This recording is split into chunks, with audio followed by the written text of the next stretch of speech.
The pastor ended with, God loves you just the way you are. And I'm just sitting there thinking like, you haven't been seeing what I've been doing. One night, my roommate comes home drunk, tears the apartment apart. We get thrown out, and I move to a motel rental. I gave my life to Christ, and I've been stumbling forward ever since. You do a big trip every year for Word of Life Bible Camp. Well, this one kid, I forget his name, but he comes up to me Monday night after I spoke, and he goes, I finally get it.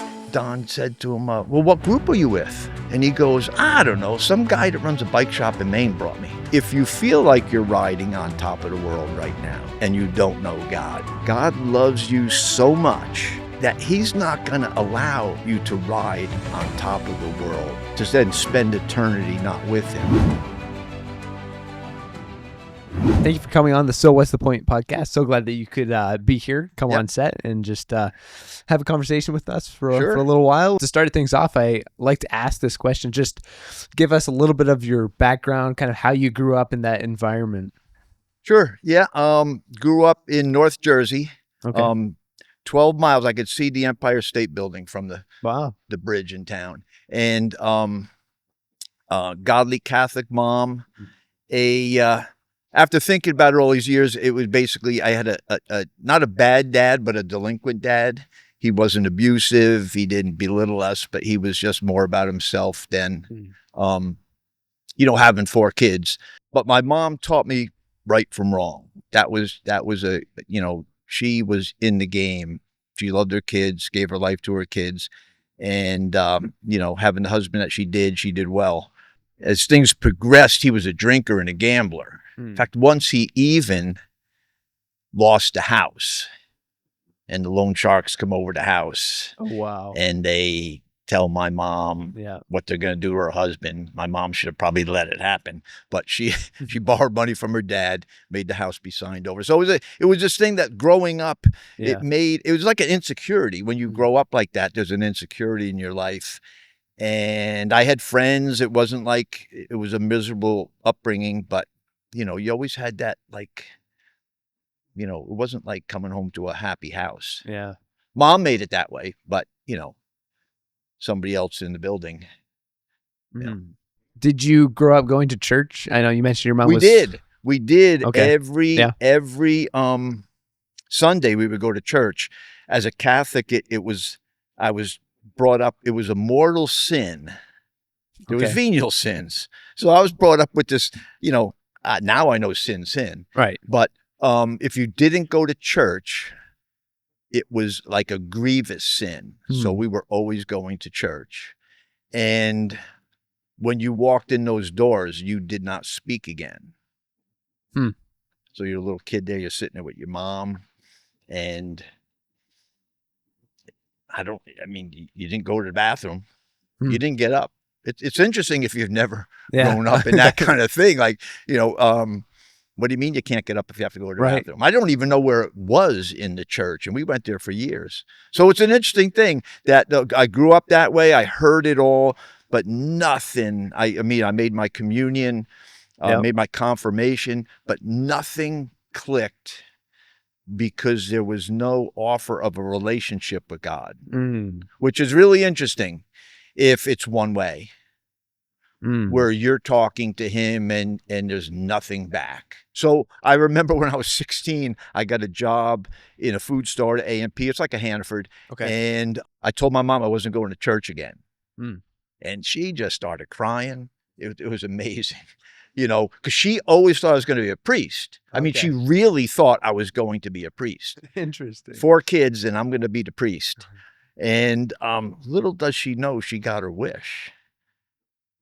Because I became a believer and I do walk with God. And so it's an interesting thing. That was my out because we worked Sunday, so I didn't have to go to church. That's the whole thing. So it was like, I'd go on Christmas. Yep. Boom. And so it kind of ended at 16. That was the end of my church life. Yeah, you mentioned communion. Now, to someone who might be listening to this who doesn't know what communion is or never has heard the word, what's a good way that you'd be able to describe that to them? Okay. Well, communion, as the Bible teaches, is once you give your life to Christ, It's a remembrance of what he did. Now, growing up, communion it actually became the body and blood of Jesus Christ. And only the priest could touch the communion. So it's a different tradition the Catholics have of what communion is. So again, there's that.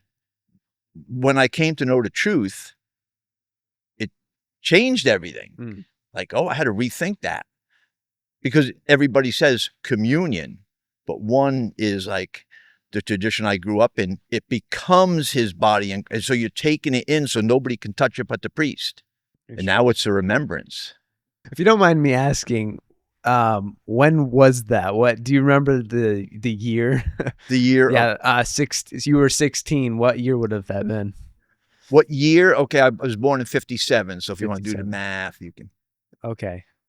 57, 67, 72-ish. Yeah. 72-ish, yeah. 73. Yeah, I graduated in 75, 18 years old. So yeah, it was in the early 70s. Yeah, mid 70s. Yeah.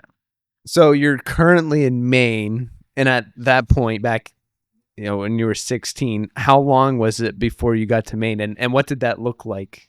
I started drinking at 13 because because my dad was drinking, and my friends were all doing drugs and stuff, but I didn't want anything to do with that for years, and then did, but but I was just, got out of high school, got a job for $3.25 an hour, which was minimum wage then. And I thought, I wanted to work. Worked. It was a job I liked. It was a landscaping job. They laid me off because they were big landscaping and they lost the job. I didn't know that they were going to call me back. I was a low man, so it was just for a week. So I just went and got another job. Did that for a year. It was right across from where they were building Giant Stadium in the Meadowlands. And same thing, $3.25 an hour, and every year you just get a quarter raise. I was going nowhere really fast, really fast. and so my mom had a friend, a neighbor in our neighborhood that was a postal worker, and she signed me up to take the test.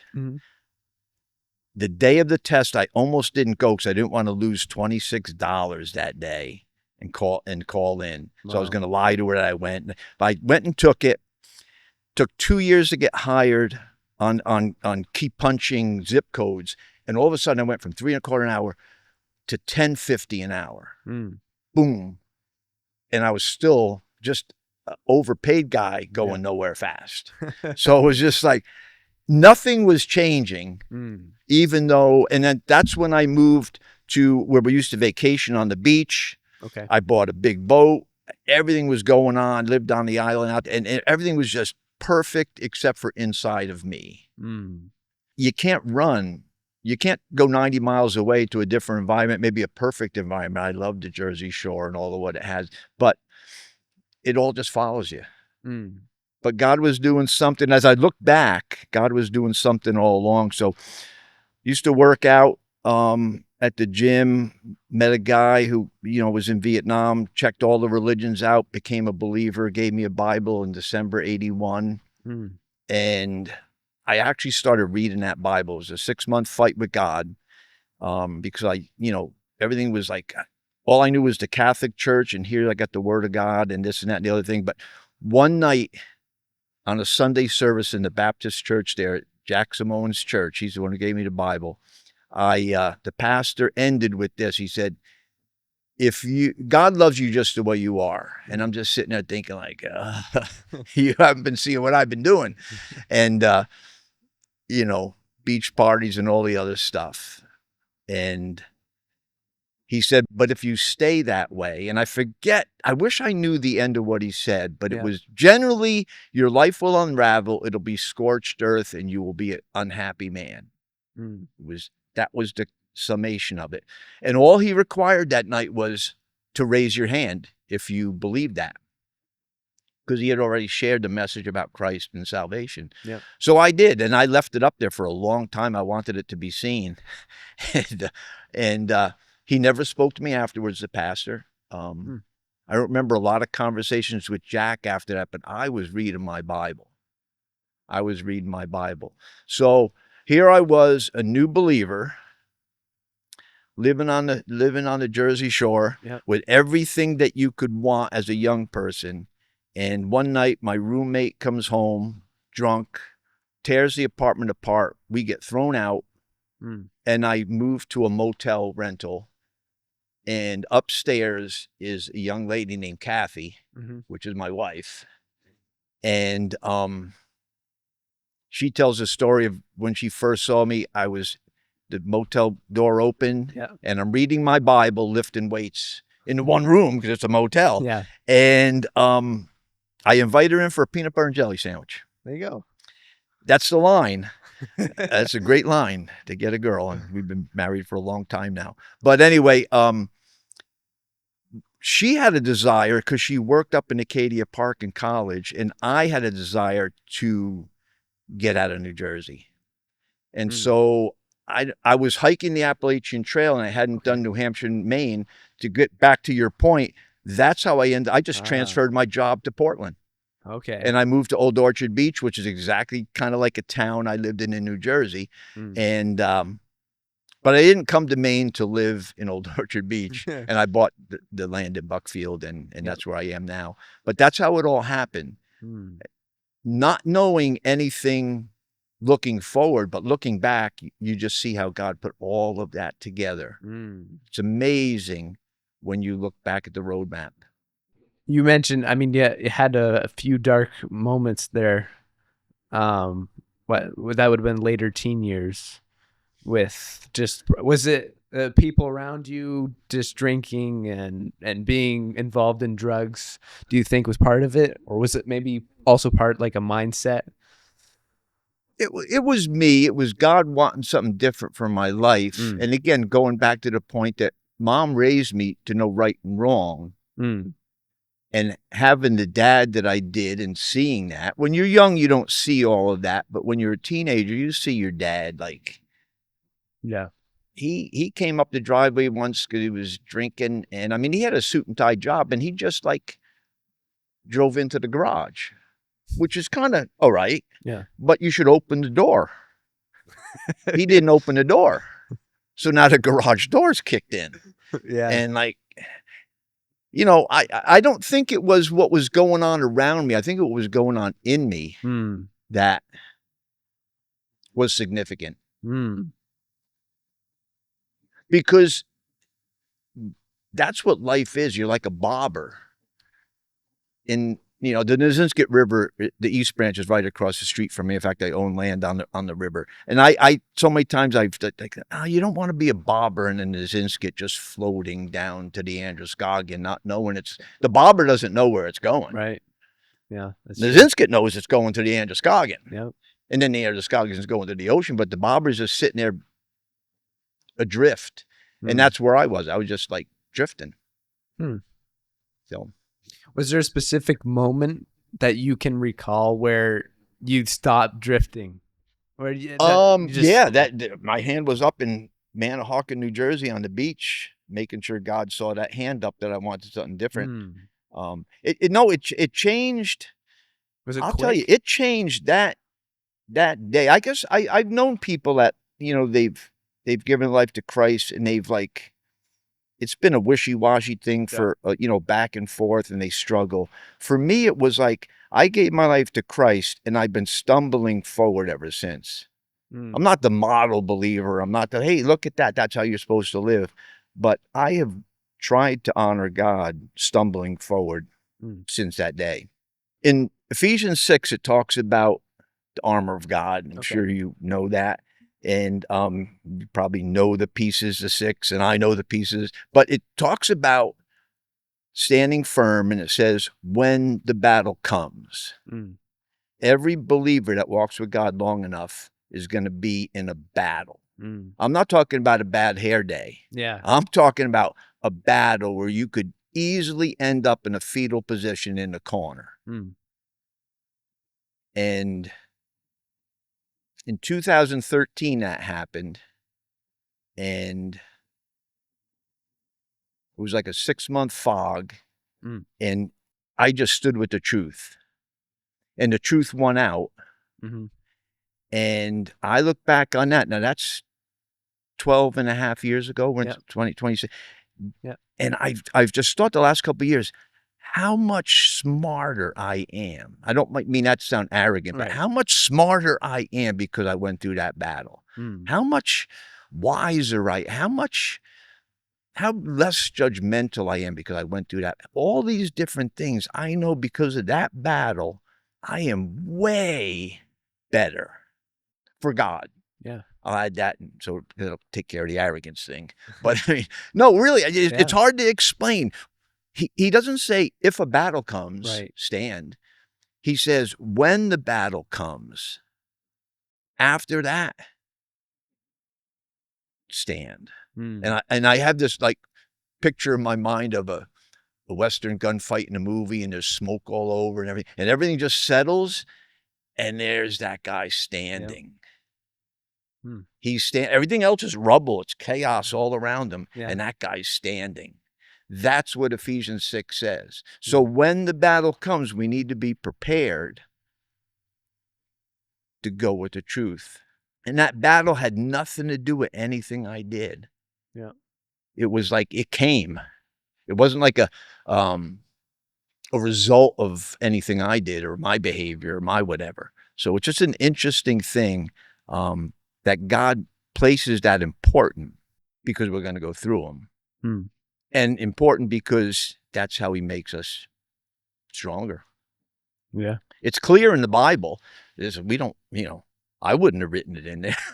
Oh, everybody's got to go through a tremendous battle. There's a lot of things I wouldn't have written into the Bible. Yeah. But it's there. How can you encourage somebody who's stuck in a battle right now? Don't run the other way. The message this past Sunday was we always have a choice. So I've started a few years ago just realizing and mentioning it to a number of different people, like the second greatest gift after salvation is freedom. I can choose that day to love God back, give him space in my life, try to listen to what he's trying to tell me, not get angry at that person, whatever it is. I have freedom to do that. Before I was saved, I was the bobber. I had to go that direction. So to answer your question, I mean, if you're in that battle, don't run the other way. And I've been reading a book. I gave it to our food team, and it's The Red Sea Rules. Okay. And if you haven't read that, I would read that book. Okay. Yeah, I should probably read it. It's the Bible condensed, the Red Sea Rules. But anyway, the first chapter, I have memorized. Some of my food team have it on their phone now, to 10 chapters. Yeah. But the first one is God means for you to be where you're at. And the whole book is written on when God has the Israelites leave Egypt. And he tells them, the town begins with a PH, but he tells them to go to this place. And they go, and God's putting them in the ambush because the sea is there, and Pharaoh's, they don't know Pharaoh's chasing them, but God knows Pharaoh changed his mind. Yeah. And so they're chasing them, the sea's there, and God put them in the ambush.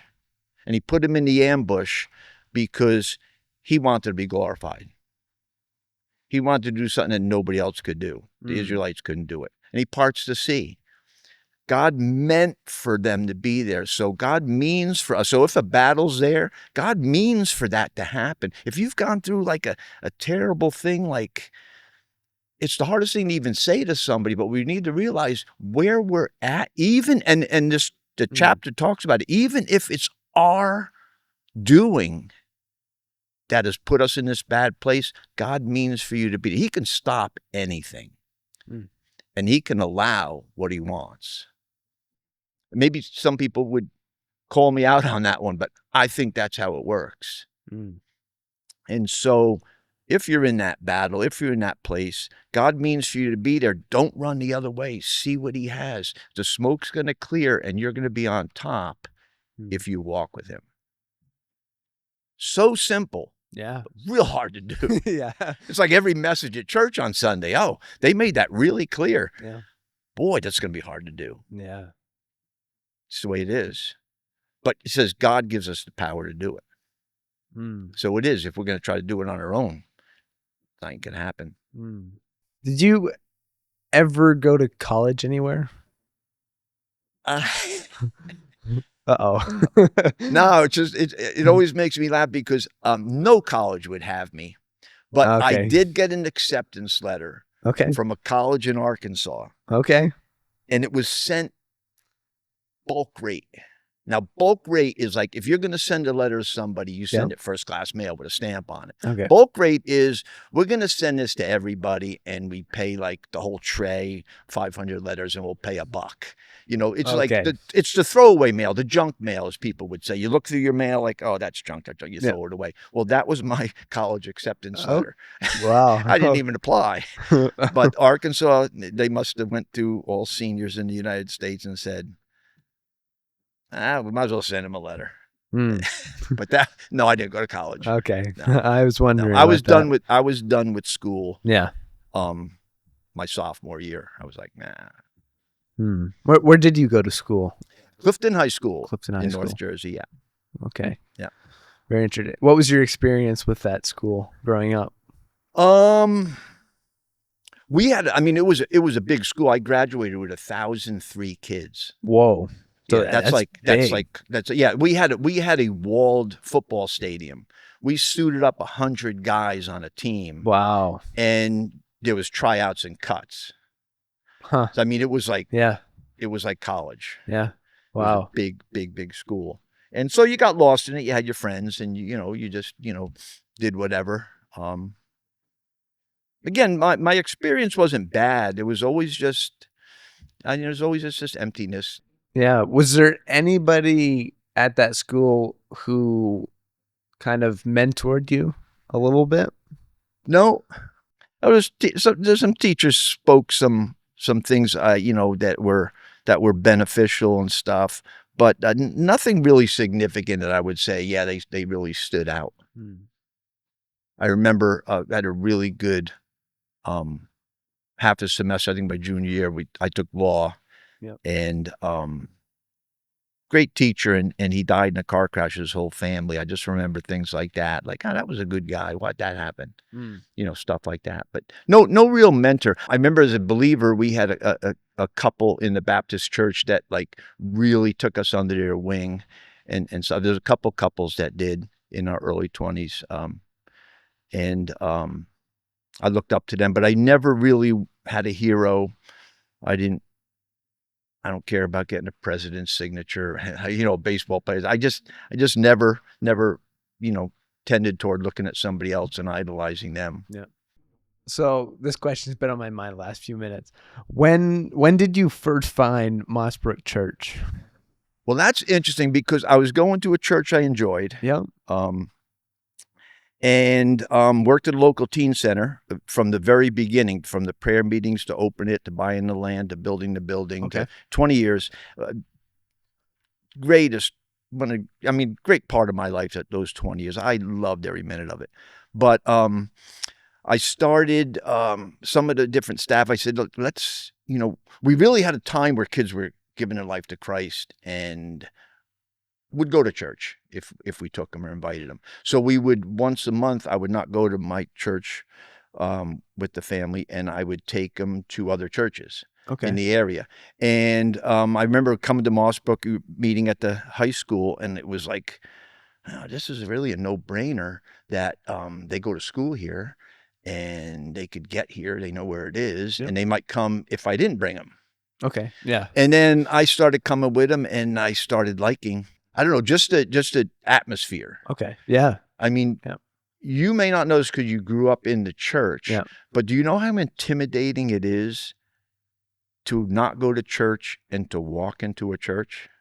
Not really. You don't. Of course you don't, because but it is very intimidating. Every Sunday, I'm very aware of we have so many visitors and so many new people. It is intimidating to walk into a place where people are maybe talking different or they're acting different. Moss Brook is really, walking to the high school when we were there, and like, there's no high school pictures of Jesus hanging. Right. Yeah. Who's the guy smiling with the long hair and the robe? Yeah. It was just the high school. And here is almost the same way. To welcome mat's huge. Yeah. And it's not, and people, so it's not intimidating. I think I've heard a lot of people that visit talk about how comfortable it is here. That's how it all happened. I remember I started duct taping the audio line to the floor. That's how I started serving. Yeah. And then, interestingly enough, all the people that were doing food, and I never ate afterwards. I never went out to the cafeteria and ate. Yeah. They, for whatever reason, all those ladies stopped doing it. So for a few months, there was like nobody doing food. And I remember talking to the pastors about, hey, maybe I'll do it. And they looked at me like, oh man, you're not the guy to do this. And here I am after the fact. But it's interesting how stuff starts. I wasn't searching. It just kind of happened. Interesting. Yeah. How many kids do you have? I have 3. I have 2 boys. One works at the Jetport. He is a supervisor down there, clears the runways and stuff like that. Nice. He was a policeman and just didn't want to do that anymore. Both my boys graduated valedictorian Police Academy, which is kind of cool to brag about. Yeah. And my other son always wanted to be a Marine. Got out of high school. One day out of high school, he was in the Marines in Iraq, fighting the pirates in Djibouti and Somalia. And now he's a game warden, a sergeant in the game warden. And so he's still in law enforcement. And my daughter, Jessie. So it's Court, Kyle, and Jessie. Yep, 3 of them. Yep. Very cool. Yeah. It is. I love being a dad. I loved every moment. I really don't like when I hear somebody say, oh, wait till they're 2, or, oh, wait till they're teenagers. Man, I loved raising my kids. Every stage was like good. We have a problem of the kind of the decline of people having kids in the U.S. As a father and someone who really enjoyed it, what's something you could say to someone who maybe is considering like having kids at some point in time, just to kind of tip them over the edge? I don't know. It just seems like in our culture, we're so like get to a point where you enjoy life, and there's like, I don't know, we're so focused on ourselves, and our culture wants us to focus on ourselves and not do anything for anyone else. Well, that's almost hitting the nail on the head. I believe God gave my dad a godly wife and 4 kids and the choice to be a good dad. To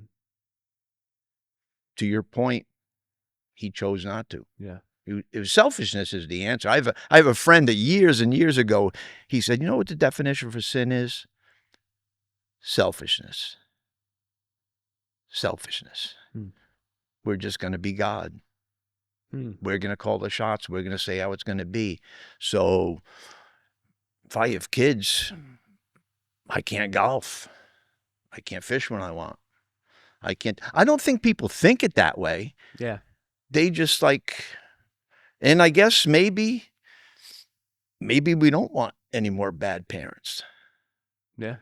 I'm not saying somebody shouldn't have kids, but I mean, don't have them if you're not going to enjoy being the dad. Because the Bible teaches that children are a gift from God. And I don't know where it is. It's in the Old Testament where let your quiver be full.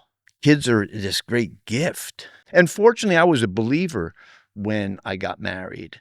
I was a believer when I raised a family. So even though I didn't have an example of a dad, I remember my sister got me this, you ever see the coffee table, the hardcover books, they're like $35, and it was how to be a dad. Like, I don't know. I never opened it. Yeah. But my first kid, she sent that and I got it, and like, but God's been good. He showed me how to kind of do the best I could to be a dad.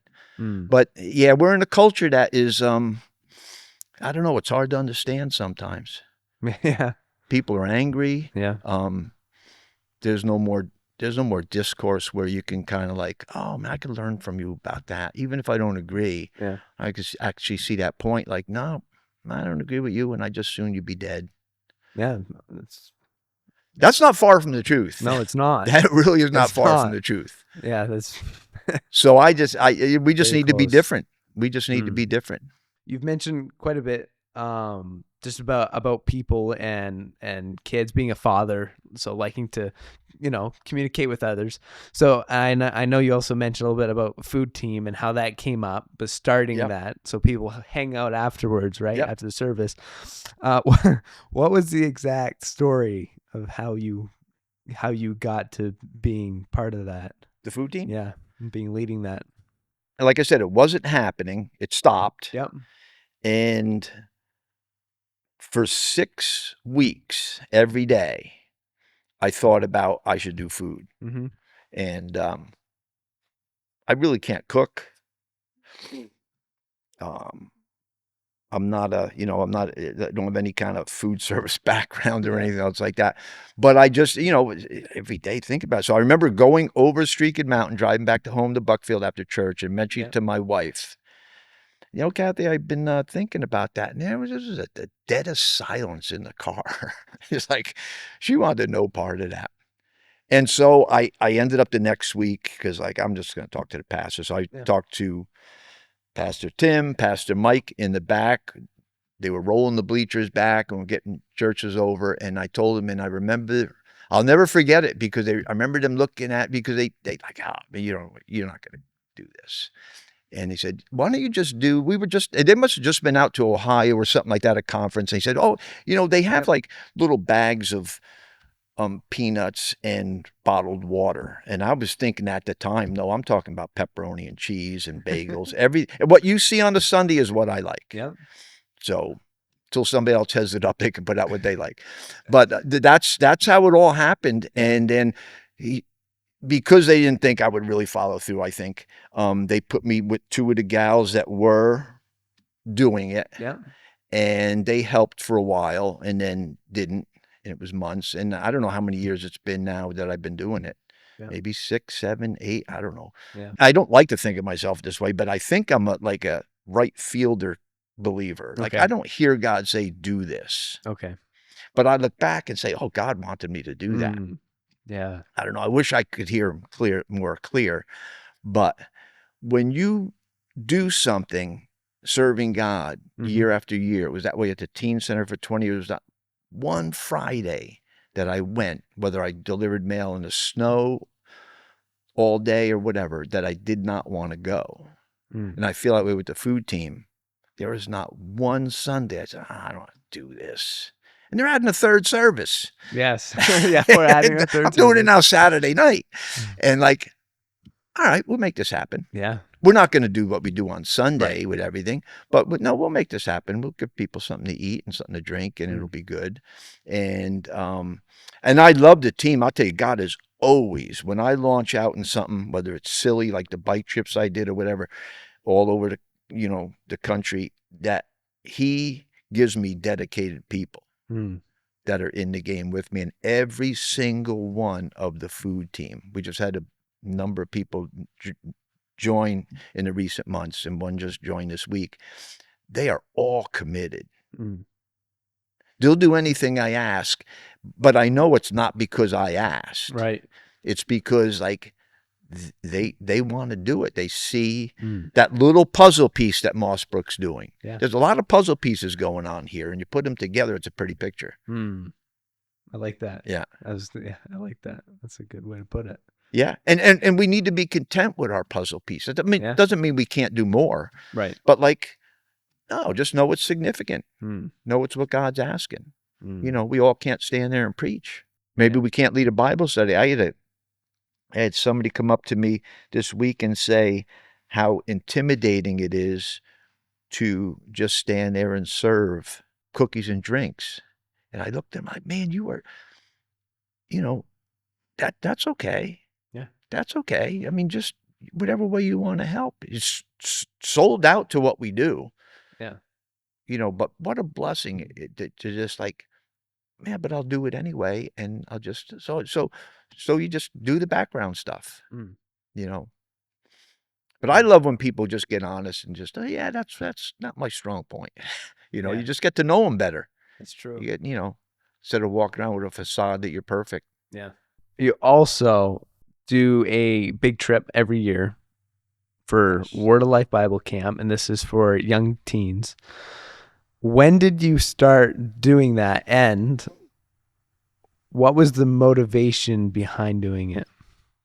I first found out about Word of Life as a new believer. There was something the college and career group was doing that was from Word of Life, whether it was a study or something like that. And then there's this big gap. And then I started doing bicycle trips with the teen center. We would that was before cell phones. We would just get on bikes, no car following. We went to Lake Champlain from here. And then we said, what are we going to do next year? We said, we'll go from Lake Champlain to Cooperstown, the Hall of Fame, the Baseball Hall of Fame. Okay. And in between that is, you know, Fort Ticonderoga. We'd always go to a cool place, like a historic place or a fun park, Glen Falls. We went to the Six Flags there. But Word of Life is in between. So I remember, I heard about that organization. I called them before we went in July, and this was in 98. Wow. And they said, yeah, okay. You're biking from Maine? Okay. So, we'll let you go out to the island and see it. I didn't know there was an island. I just knew it was Word of Life and it was an organization. Yeah. So we get there and we're like stars. They were waiting for us.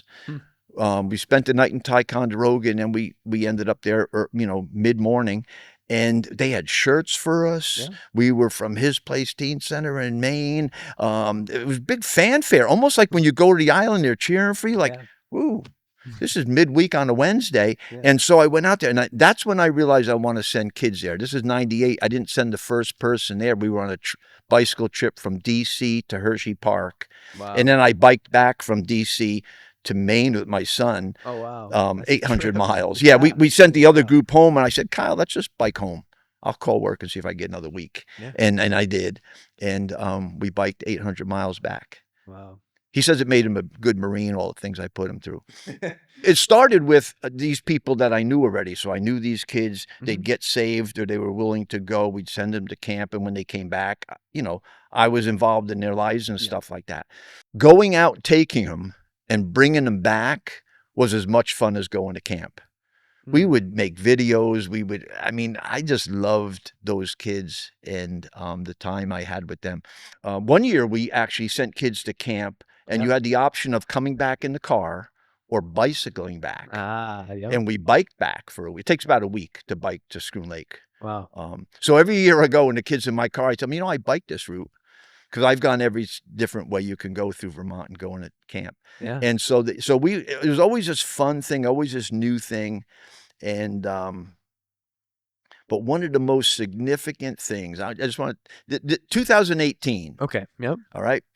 I invite everybody to camp, and whoever gets their fanny in the car is God's chosen. That's how I look at it. Okay. But this lady comes into my bike shop in March, and she brings in a couple bikes that are unrepairable, and she's a foster parent from West Paris. Okay. Right.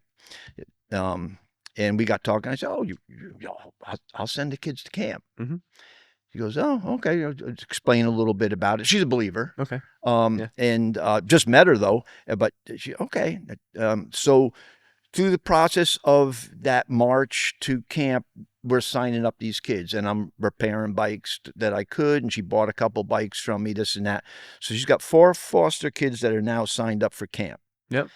And one of them, she gets permanently like 5 days before camp. So this girl goes to camp and she thinks she's not coming home because she's being shuffled through the system again.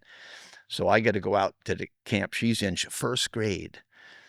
And she's like, the counselors loved her. One of the other girls, she's a junior in high school from West Paris. She signs up. This is one of the foster kids. And at that time, I made the offer to some of the local churches. If you pay for half, Moss Brook will pay for the other half. Yeah. So Buckfield Community Church had a foster child that they paid half and we paid half. I didn't know till coming home that those two girls, the lady from my bike shop and Buckfield Community Church, were sisters. Oh, wow. In the foster system that hadn't seen each other since they were 2. Wow. And they're out on the island together. That is amazing. I mean, like, I'm getting goosebumps. Yeah. I mean, it's like, who puts that together? Right. Not me. And then this is, if that's not cool enough, I meet 3 of the kids before we go because they're picking up bikes and coming through the course of months and dropping off paperwork. There's one kid, and I didn't meet him. Mm-hmm. Didn't even meet him in the parking lot when we're leaving. Okay, yeah. Okay, but she goes, "You'll know him. He's my black kid." Okay. And I go, "Okay." I mean, I grew up in the city. I grew up with everybody. Yeah. So I get no problem with anybody. So it's interesting because, like, I've never met the kid. Yeah. So now we're at camp. Everybody's on where they're going. He's out on the island. And Monday, the head of things, Don Locke, speaks to everybody. Mm-hmm. If you were out there, you heard him speak on the Monday. And he makes a presentation.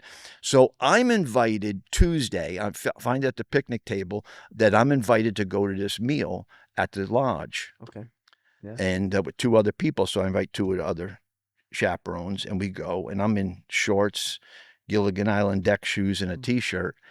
Yeah. We walk in and we got king crab legs and asparagus tips and all of this stuff. It's a fundraiser meal for whatever. And I'm sitting with all the muckety mucks, and like, oh, they put the thing on the wrong table because, like, you know,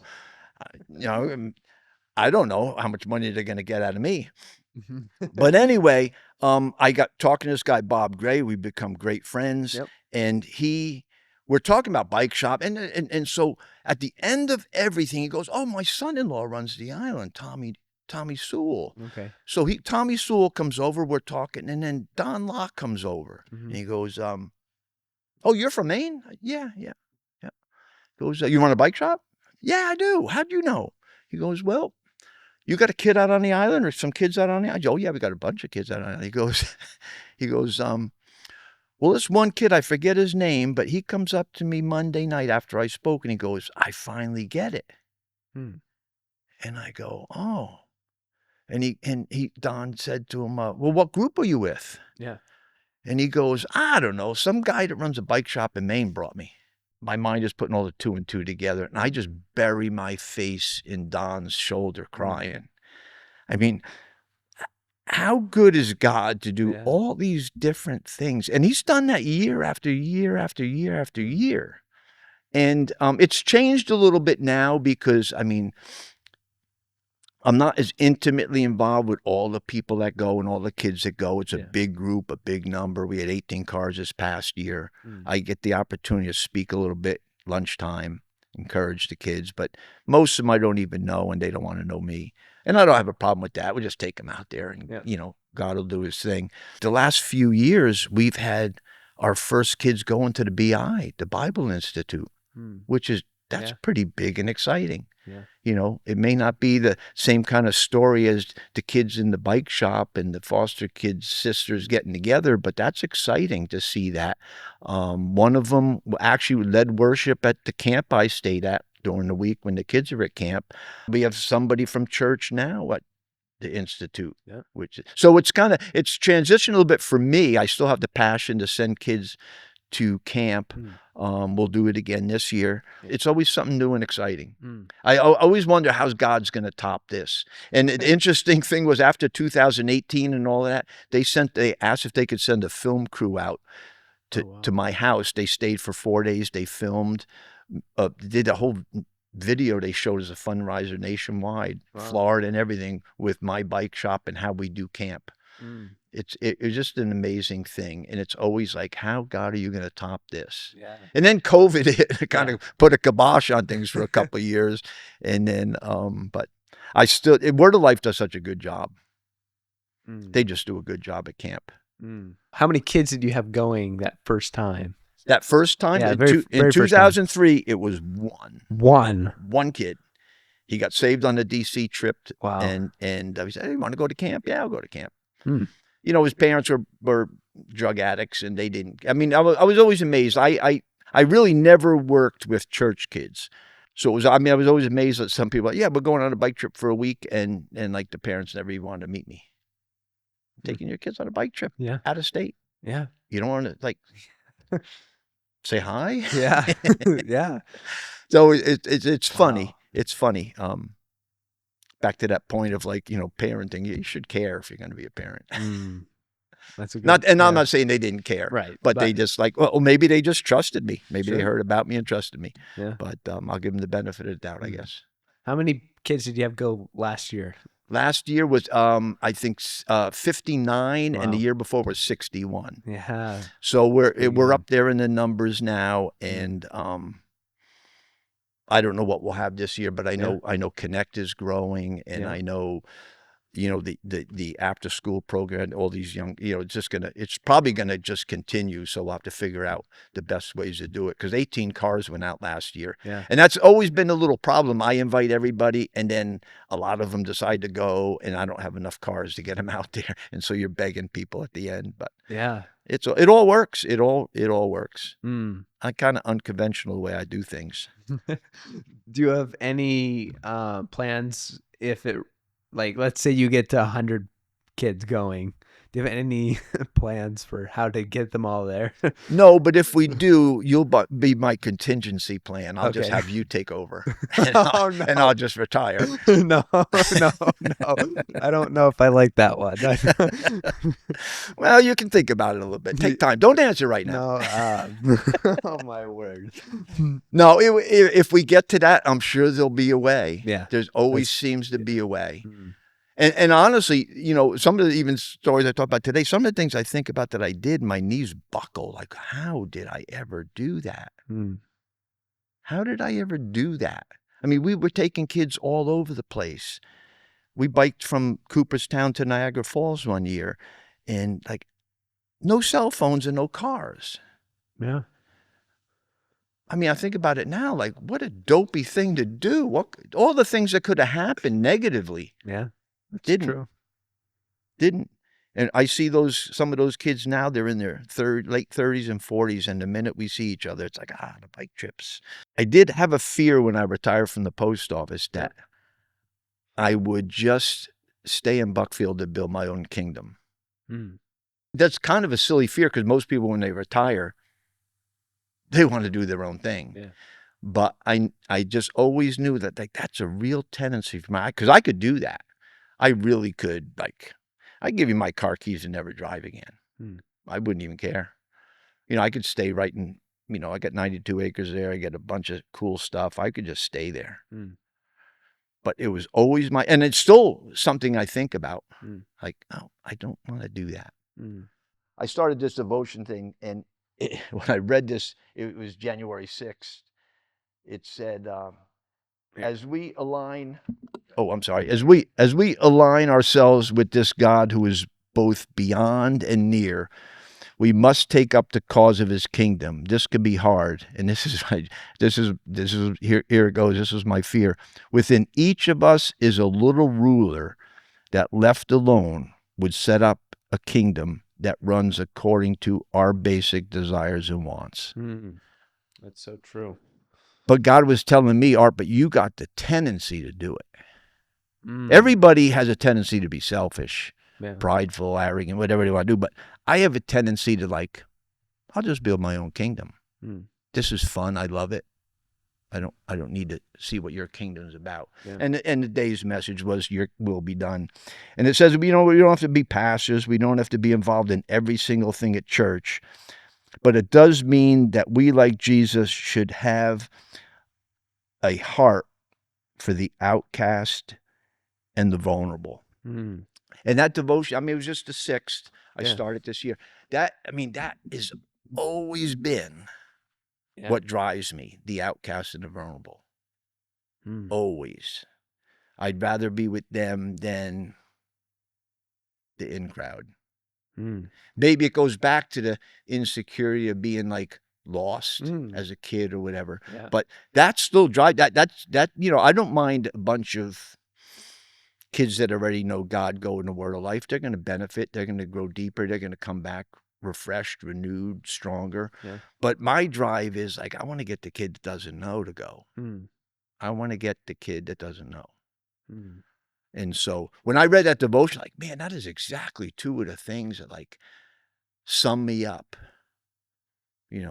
Be about and that's what the food thing that kind of plays into it. I'm getting a lot of the people come over that there's nobody to talk to. Yeah. They're not in a clique yet. They're not, well, I say clique, not in a negative way, right. but they're the friends to talk to. So you go get a cup of coffee. Go get a donut. Yeah. We had some kids here, the grandmother invited them, and it was 3 weeks ago. And they're the early 20s, probably the grandkids and their girlfriends. And the grandmother was so happy they came. And I said, oh, man, go have some food. Go have a bagel. That's my favorite stuff, the pepperoni and cheese. And they're like, And I said, like, listen, I know guys that are, in their teens and 20s. I mean, you don't pass up pepperoni and cheese on a cracker. So, I don't know, 20 minutes later, I see them mowing pepperoni and cheese and the bagels and stuff like that. And they came back the next week. And that grandmother's heart was blessed. So all those little things, the people that don't know really, drives me. Yeah. Speaking of people who don't know, there's someone sitting on the other side of that screen. They might be listening, they may be watching, maybe both. But they've been to church once. Yep. Maybe they had a bad experience, never been back, or maybe they just don't have the motivation to go back out, but they're thinking about it. Mm-hmm. What is one thing you could say to that person to get them to go to church?